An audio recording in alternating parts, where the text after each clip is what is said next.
Hey guys, we made great progress on this 4th gen Camaro twin turbo kit with the Huron Speed APS style twin turbo setup. I want to run you guys through what we've gotten done so far and let me know what you guys think, and hit subscribe. All right, we've got the turbo kit plumbed up. The intercooler is not sitting in the regular APS style location. Typically it sandwiches between the radiator and the radiator support right there, and it shoots right into the throttle body. With this setup, we have this is their older twin turbo kit intercooler, where the turbo's set up here. The benefit to the APS style turbo kit is you keep all the AC. You get the exhaust routed out the back, so you don't have to do any bumper exit. You basically keep all the factory features, but you add the benefits of boost. Real quick guys, some things that I had to do to make this work. I was working with John at Huron Speed, bouncing back with some emails and pictures and whatnot. We were trying to figure out a way to make this intercooler work with the APS style kit. I think he's coming up with something. I was running into a couple roadblocks, but this is what we got so far. I made my own brackets for this intercooler out of aluminum 3-inch angle. Bolted it up to the inner frame rails or frame horns right there. And then what that did is let me push the intercooler back and plug in the APS style cold side pipes onto the inlet of the intercooler. So then we have our outlet right here. This is a 3.5-inch outlet. It is just cuddling with this light. So the way I had to put it on is I had to install the light onto this bracket and then push it back and bolt it down. It doesn't take a lot of force. It's got some movement to it, but I'm curious whenever it gets 20 pounds of boost if it'll push that light out or not. I've seen people in the past cut into this, but I want to keep all the factory features, so we're gonna see what it does. I did have to cut this headlight support, and I also had to cut a 3.5-inch hole out of the radiator support. I'll show you guys a picture of that.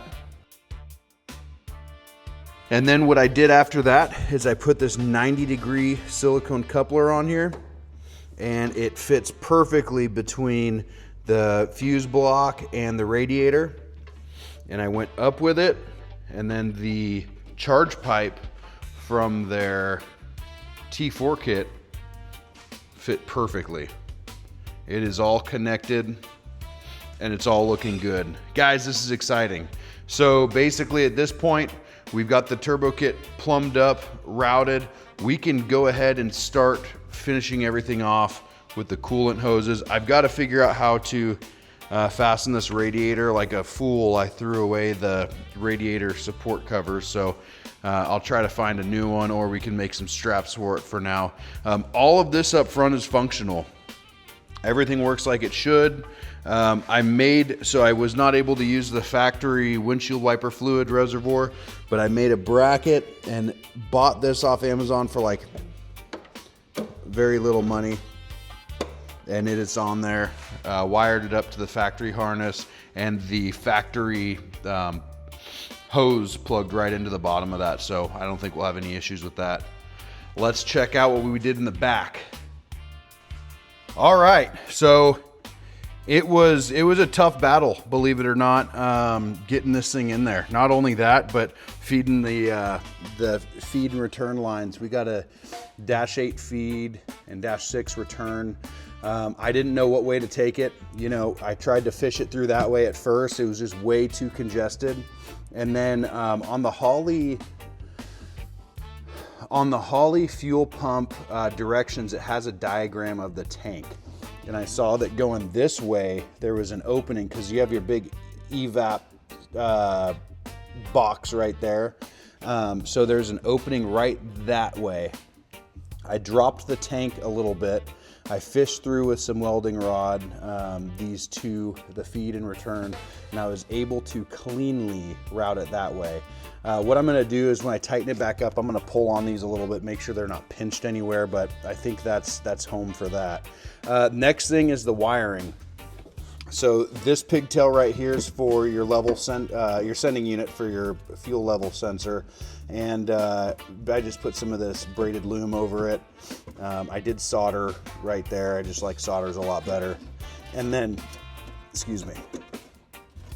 And then for the fuel pump pigtail, I went ahead and used some really nice loom tape. Taped up the pigtail to this grommet, and then from that on over to here, we're doing braided loom. But let me show you what we're gonna do with this. I wanted it in that channel in case anything ever gets set hard right there on the trunk, which it probably never will, but it just keeps it protected. But I'm gonna show you what we're gonna put over it. So we put this aluminum ducting tape over that loom. And I actually had to go back and do quite a bit more work. I know you guys see the tape is pulled up and we got this cover on. I'd like to say this is the temporary cover, but it's not. I'm just gonna leave it like it is. It's so accessible. You know, it doesn't feel like anything's gonna push through with that, with the aluminum straps on it. The plan is though, I am gonna seal this seam up and maybe find a way to secure it right here. But I think that if I lock it in place, tape it up really good with some like zip tape or some stretch tape, I don't think it's gonna go anywhere. Anyways, touch on one thing that I didn't put in the last clip. So in your factory harness, you're gonna have, this is specific for the Holley fuel hat. You have your sending unit right here, which is gonna be a purple wire with a black and white wire, black wire with a white stripe. And then you have your gray wire here, which is gonna be your signal wires for your relays over here. So I actually had to go through, I put another grommet in right here, and then I put that additional wire in that loom and brought it over here. All right, I wasn't getting a good weld on this, but I welded a stud onto the wheel well right here, cleaned it up really good. I'll dab a little bit of paint on that here in a moment. But we got our grounds for the relays and for the fuel pumps. And then we have our signal wire here. This is fuel pump power wire going from the relay to the pump. And this will take up to the battery.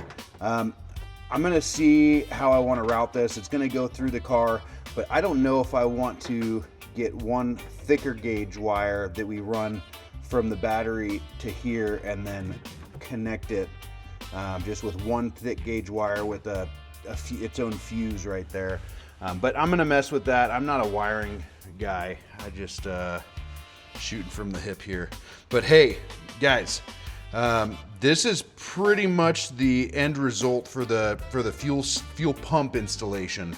I'll still run the feed and return, throw a filter on it. We luckily already hooked up the fuel system on the engine side, so we have a return and feed hookup that we're just gonna butt right into. But I'm gonna get to cleaning the rest of this up real quick. At this point, guys, all we have left really is to obviously reassemble everything. We have to reassemble the front end, plug everything up, put some oil in it, and I think we'll be ready to fire really soon. I wanted to make a quick video to update you guys on the progress. The Huron Speed twin turbo kit is a very, very well-made piece.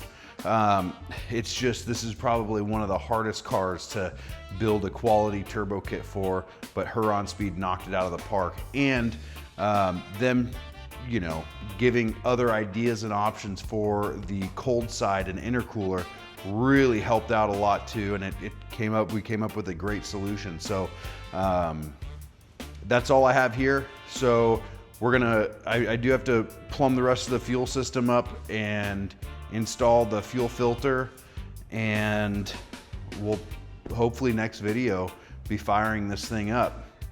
Guys, if you haven't done it already, hit subscribe.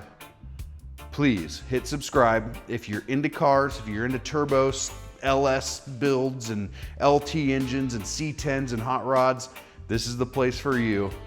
Hit subscribe, hit the like button, turn on your bell notifications. Let's grow this channel and bring on more projects in 2026. Anyways, guys, thank you so much for watching. I appreciate you. I hope you take care, and we'll see you there.